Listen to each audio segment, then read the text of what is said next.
At Wildlife Care Association in Sacramento, volunteers are helping animals get a second chance at life. It's one of the state's busiest wildlife rescue centers, and staff say that the director is really the driving force behind the mission. In this week's Champion of Hope, we highlight her leadership and also the volunteers who work around the clock to rescue, rehabilitate, and release California's wildlife back home.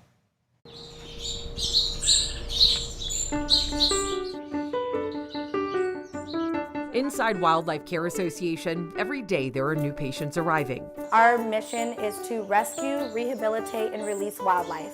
On the day we visited, staff showed us stacks of boxes filled with injured and orphaned animals, dropped off just that morning alone. We don't name them. These are wild animals and they belong to the state of California.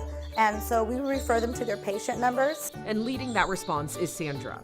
Ever since I was little, I've always had quite a variety of pets. I've always loved animals from a very young age. That passion turned into years of hands-on experience through zoos, internships, and wildlife rescue work. Today, she oversees operations, medical care, and the constant flow of animals coming through the doors. I still wash dishes to this day. I still clean animals' pens to this day. Some days they get as many as 80 new patients. Many are baby animals brought in during the spring season, like squirrels falling from nests. This guy's about 6 weeks. Hatchling birds needing round-the-clock feeding. These are hatchling California scrub jays. They get fed every 30 minutes. And skunks separated from their mothers too soon.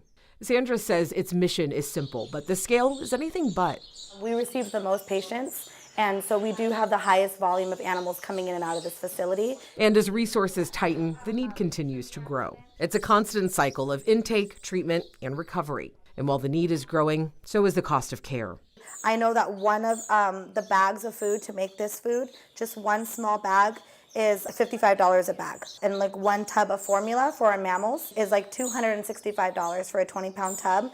Donation staff say directly fund the food, medical supplies, and hands-on care that keeps these animals alive. Seeing her handle animals that come through the door. It's round the clock, all day long, to make sure these guys are being fed on time. That are in trauma, that are injured. There's a lot of emotion that comes with that, right? The individual that in the community that cared enough to bring it in, and the way she has honored them and that door in that moment to thank them for coming and bringing this animal to us. And then there's this crisis situation that doesn't feel like a crisis. Much of that work is supported by volunteers like Rachel, who says Sandra's leadership sets the tone for everything inside the center.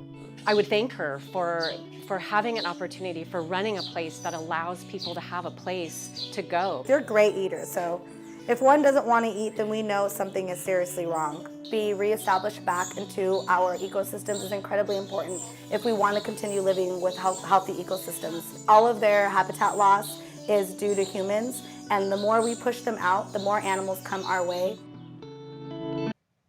Now, Sandra says that if you do see a wild animal, don't rush in. You need to pause, observe, and then also call a wildlife center like theirs before you do anything.